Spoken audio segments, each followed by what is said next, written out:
بسم اللہ الرحمن الرحیم الحمد للہ رب العالمین والصلاة والسلام علی اشرف الانبیاء والمرسلین وعلی آلہ وصحبہ اجمعین، اما بعد۔ درس علم المیراث، اور یہ 10 ہے 11 ہے 10 درس علم المیراث 10۔ تو علم المیراث میں جیسا کہ ہم حکیم الامت مفتی احمد جان خان نعیمی کی کتاب پڑھ رہے ہیں، جو درسی کتاب نہیں ہے۔ انہوں نے معلوماتی کتاب ضرور لکھی ہے، لیکن یہ درسی چونکہ نہیں ہے، تو درسی کتاب وہ ہوتی ہے جو درس کے انداز میں، سلیبس کے انداز میں، نصاب کے طور پر مرتب کی جائے۔ خیر، ہم یہ پڑھ رہے ہیں تو ہم کہاں تک پہنچ گئے تھے پچھلے سبق میں؟ ہاں، آج صفحہ نمبر 48 سے سبق شروع ہوگا،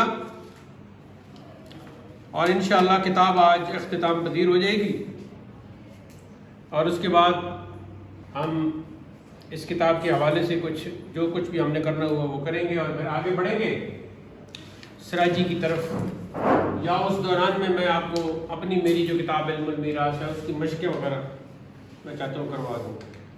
حمل کا بیان: عورت کے پیٹ میں بچہ کم سے کم 6 مہینے تک رہ سکتا ہے، اور زیادہ سے زیادہ 2 سال تک۔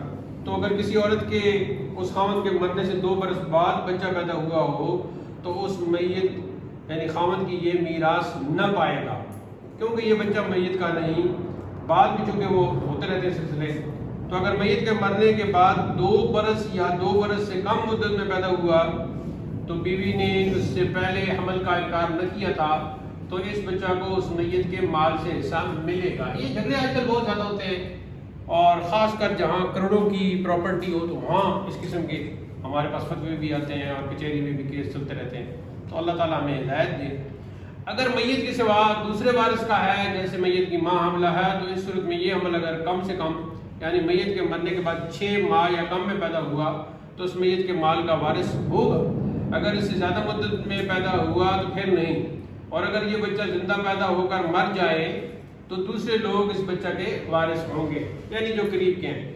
یہ جو کہا کہ بچہ زندہ پیدا ہو تو بچہ کو میت کا مال ملے گا، اس کا مطلب یہ ہے کہ پورا بچہ زندہ پیٹ سے باہر آ جائے، اور اگر باہر آنے کی حالت میں مر گیا تو پھر اس کے پیدائش کا جو انداز ہے اس کو دیکھا جائے گا۔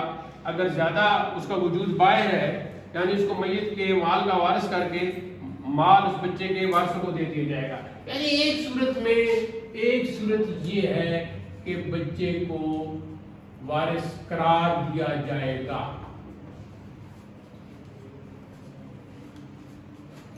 دوسری صورت یہ ہے کہ بچے کے وارث نہ ہونے کی صورت میں اس کا وہ حصہ دیگر وارثوں کو ملے گا۔ یہ بڑے اس کے عجیب و غریب مسائل ہوتے ہیں، تو یہ ہم تو پڑھ رہے ہیں، لیکن اسپیسیفک جو خاص مسئلہ ہوگا وہ اسی صورت میں حل ہوگا جب ہر حوالے سے کلیئر ہوگا۔ اچھا جی، تو یہ بچے کی پیدائش کے اعتبار سے، چونکہ پرانا وہ انداز تو آج کل تو جدید طریقے بھی ہیں۔ خیر، بعد میں اگر وہ اس طرح یعنی کہ زندہ ہونے کے بعد زندہ مان کر میراث کا وارث اور حقدار مانا جائے گا، اگر وہ اس طرح زندہ ہوا۔ اب جب یہ معلوم ہو چکا تو پھر مسائل یہ ہے کہ جس طرح زندہ وارث اپنے رشتہ دار میت کے مال کا حصہ پاتے ہیں، تو زندہ ہونے کی صورت میں یہ بھی وارث قرار دیا جائے گا،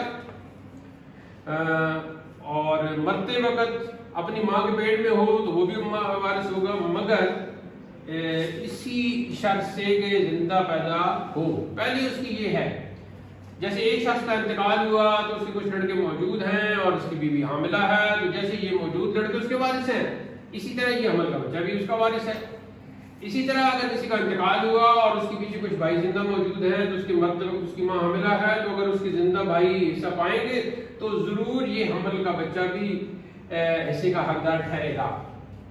اب جب کہ مال تقسیم کیا جائے تو ایک وارث کا حصہ اس مال سے حمل کے لیے رکھ لیا جائے گا، کیونکہ اگر یہ بھی ہو سکتا ہے کہ ماں کے پیٹ میں ایک سے زیادہ بچے ہوں، بعض اوقات جڑواں پیدا ہوتے، مگر جب عام طور سے عورتوں کے ایک عمل میں ایک ہی بچہ پیدا ہوتا ہے تو ایک سے زیادہ بچہ ہونا بہت کم ہے، اس لیے ایک ہی بچہ کا حصہ بچا کر رکھا جائے گا اور باقی وارثوں سے اس کا ضامن لیا جائے گا۔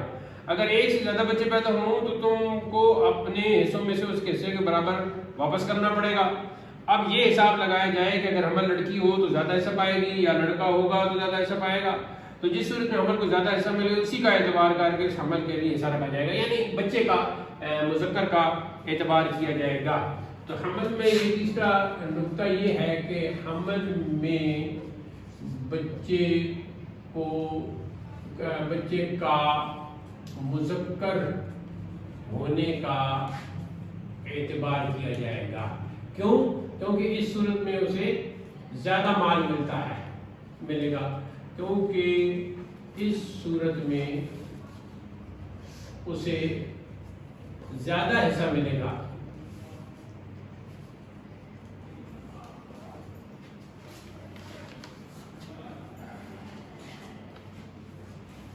کوئی مختلف قسم کی باہر کی معلومات، آج کل مختلف مشینیں ہیں چیک کرتے ہیں، یہ وہ زیادہ کوئی معلومات آپ کے سامنے آ گئی نہیں تو ظاہر ہے آپ جتنی معلومات آپ کے پاس ہوں گی اس کے مطابق شرعی مسئلہ بتائیں گی۔ اچھا جی، آگے یہ ہے کہ اسی کا اعتبار کر کے اس کے عمل کے لیے رکھا جائے گا، جیسے کہ اگر یہ عمل لڑکی ہو تو جب بھی کل مال کا آدھا پائے گی، اور اگر لڑکا ہو تو اس کا ہو کر زیفہ وارثوں کے بچے ہوا مال رکھا جائے۔ بچہ ہوا آدھے سے کم ہے تو اس عمل کو لڑکی مان کر اس کے لیے آدھا مال رکھا جائے۔ اس مسئلہ کے بنانے کے لیے قاعدہ یہ ہے کہ عمل کو لڑکا اور لڑکی فرض کر کے دونوں صورتوں سے مسئلہ بناؤ، پھر جن عددوں سے یہ دونوں مسئلے بنے ہیں ان دونوں عددوں کی آپس میں نسبت دیکھو، اگر ان دونوں عددوں میں توافق، وہ پھر مسئلہ حل کرنے میں توافق تباین، اس کو آپ اپنے طور پہ پڑھ لیں، کوئی خاص بیان کرنے کی ضرورت نہیں ہے، جو بھی آئے گا وہ آئے گا۔ اس میں معلومات جو ہے اس وقت کی معتبر ہوں گی جب اس کا باپ ہے جو فوت ہوا ہے اس وقت یہ کر دیا جائے گا۔ باقی یہ مثالیں ہیں جو انہوں نے سمجھانے کے لیے لکھے ہیں، یہ خود آپ لکھ لیں۔ تو یہ حمل والا پہلا جو تھا یہ تو عمل سے متعلق ہے، یہ ہو گیا۔ اب آگے ہے جی مفقود۔ مفقود کسے کہتے ہیں؟ موجود کی ضد، یعنی کہ گم شدہ، کوئی پتہ نہیں کہاں ہے، جیسے نکل جاتے ہیں، جھگڑے ہوتے ہیں یا کوئی بھی وجہ ہوتی ہے نکل جاتے ہیں، اب وہ مفقود ہو گیا ہے، گم ہو گیا ہے۔ تو گمے ہوئے شخص سے مراد وہ ہے جو اپنے وطن سے ایسا غائب ہو گیا ہو کہ اس کی خبر نہ رہی کہ مر گیا یا زندہ ہے۔ تو اگر زندہ بھی ہے تو کہاں ہے؟ اب ظاہر ہے ادھر جو ہے وراثت کا مسئلہ ہے، تو ایسے آدمی کا یہ حکم ہے کہ اس کے مال کے معاملہ میں تو اس کو زندہ مانا جائے گا، یعنی اس کے مال کا کوئی وارث نہیں ہوگا، اس کے دوسرے رشتہ داروں کے مال میں اس کو مردہ جانا جائے گا۔ تو مفقود کی دو صورتیں ہو گئی، ایک اس کا ہے اس کا اپنا مال، تو اس میں تو اس کو زندہ مانا جائے گا۔ ایک یہ ہے کہ دوسروں کے مال کے تعلق سے تو اسے مردہ مانا جائے گا۔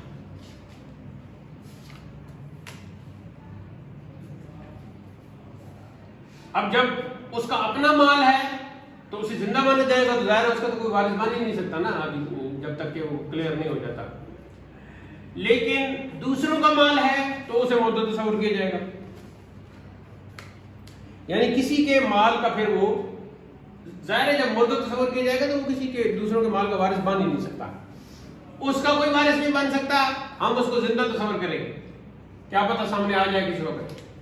اور دوسروں کے اعتبار سے چونکہ وہ مفقود ہے، کوئی پتہ نہیں گم شدہ ہے کہاں ہے، تو ظاہر دوسرے اس کا انتظار تو نہیں کریں گے یا اس میں بیٹھے نہیں رہیں گے، تو دوسروں کے مال کے اعتبار سے مردہ ہوگا، یعنی دوسروں کا وارث نہیں بن سکے گا اور اس کا کوئی وارث نہیں بن سکے گا، اس کو زندہ تصور کیا جائے گا۔ یہ تو دوسرے کے مال کا وارث نہ ہوگا، مگر دوسرے وارثین جس کی وجہ سے معلوم ہوئے ہوں ان کو اس وقت نہ دیا جائے گا، اس طرح جس کا حصہ اس کی وجہ سے کم ہوتا ہوگا اس کو کم کر دیا جائے گا اور اس کا مال رکھا جائے گا، کسی کو ورثہ میں نہ دیا جائے گا جب تک کہ اس کی موت کی خبر بالکل مل نہ جائے، یعنی بالکل کلیئر نہ ہو جائے کہ اب وہ ڈیڈ باڈی ہوئی. اگر کسی طریقہ سے معلوم ہو جائے کہ وہ فلاں تاریخ مر گیا تو اس تاریخ جو اس کے وارثین زندہ ہوں گے ان میں پھر اس کا مال بانٹ دیا جائے گا. ہاں پھر یہ اس وقت تو ظاہر ہے دوسرے لوگ اس کے وارث بنیں گے. اللہ اکبر. آج کل اس طرح ہوتا رہتا ہے.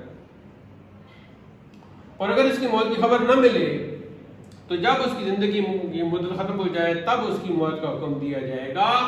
اب سوال بتاتا ہے کہ وہ کتنی ہے, تو وہ ہے جی 90 سال. 90 سال کی زندگی. تو یہ مدت 90 سال ہے, یعنی جب اس کی عمر 90 سال ہو جائے ظاہر پیدائش سے وہ حساب لگا دیجیے. جیسے ایک آدمی 40 سال کی عمر میں غائب ہوا اور 50 سال اس کو غائب ہوئے ہو گئے, تو اب اس کی عمر 90 سال کی ہو گئی ہے. تو جس وقت کہ اس کی موت کا حکم دیے گا اس وقت جتنے وارث زندہ ہوں گے انہی میں مفقود کے مال کی میراث تقسیم کر دی جائے. تو اسی طرح اس کی موت سے پہلے جن لوگوں کا مال تقسیم ہوا اس کی وجہ سے اس کے وارثوں کے حصے کم کر دیے گئے یا ان کو مال نہ دیا گیا تھا تو وہ مال ان وارثوں کو آج دیا جائے گا. یعنی جس وارث کا حصہ اس گمی ہوئی کی وجہ سے نہ دیا گیا تھا اس کو آج دیا جائے گا, اس کے حصے کی کمی پوری کر دی جائے گی. جیسے کہتے ہیں نا کہ پتنی اللہ کی طرف سے غیب سے ہو گیا تو مجھے تو میرے دبئی میں گمان بھی نہیں تھا اور مجھے کل 10 لاکھ مل گئے یا مجھے 20 لاکھ ملنے والے ہیں. تو وہ اسی طرح کے چکر ہوتے ہیں. تو اللہ تعالیٰ اس طرح کے وہ ذریعے بنا دیتا ہے. یہ جو وقت ہے نا وقت, اس پہ وقت پر کبھی انشاءاللہ گفتگو کریں گے. ٹائم ہمارے پاس کم ہے, موضوعات ہمارے پاس بہت زیادہ ہیں. وقت جو ہے نا وقت, یہ کل ہم کہتے ہیں, آنے والی کل ہم کہتے ہیں, پرسوں کہتے ہیں, آنے والا پرسوں ہم کہتے ہیں, پچھلا مہینہ. یہ سارا جو وقت ہے نا اس کا تعلق صرف اور صرف ان کے ساتھ ہے جو زمین پر رہتے ہیں. جو زمین پر رہتے ہیں نا اس کا ان کے ساتھ تعلق ہے. باقی وقت حقیقت میں کوئی کل پرسوں نہیں ہے. ہاں یہ جو ہم زمین پر ہی ہمارے لیے کل پرسوں بنے ہوئے ہیں, حقیقت میں کوئی کل پرسوں نہیں ہے, کوئی ماضی مضارع استقبال نہیں ہے, ایک ہی ہے بس حال. حال وقت گزر گیا کوئی گزرا نہیں ہے, آئے گا کوئی وقت. یعنی یوں سمجھے کہ جیسے یہ وائٹ بورڈ یہاں دیوار کے ساتھ لگا ہوا ہے نا ایسے وقت بھی ٹھہرا ہوا ہے. ہم جو زمین پر رہتے ہیں ہمارے پاس کل پرسوں صبح شام بنا ہوا ہے یہ چکر. تو یہ کیوں ایسے بنا ہوا ہے اس میں پھر تفصیلی کبھی گفتگو کریں گے. اچھا جی, اب تو جیسے جیسے اس کے حصے بنتے ہیں یا آپ خود بھی پڑھ لو تو اس قاعدے کے مطابق جو ہے وہ عمل کا جو قاعدہ بھی گزرا ہے اس کے مطابق بن جائے گا. کہیں مردہ مان کر جیسے جیسے اس کے حصے بنتے ہیں وہ سارے اس میں آ جائیں گے. اگلا ہے جی دین, اور یہ ہمارا کتاب کے آخری جو ہے یہ اکٹھے اس طرح میں اکٹھے بیان کر دی گئی, یہاں الگ الگ ہے. تو اگلا ہے مرتد. مرتد کون ہوتا ہے؟ جو پہلے مسلمان تھا نعوذ باللہ من ذالک اور پھر اس نے اسلام چھوڑ دیا, ہندو بن گیا, سکھ بن گیا, یا ان سے بھی نکل کر بالکل ہی ملحد بن گیا. جیسے یہ قادیانی تھا, پہلے مسلمان تھا یہ مرزا غلام احمد قادیانی, تو بعد میں اس نے یہ کافر ہو گیا, مرتد ہو گیا, نبوت کا دعویٰ بھی کر دیا اس خبیث نے.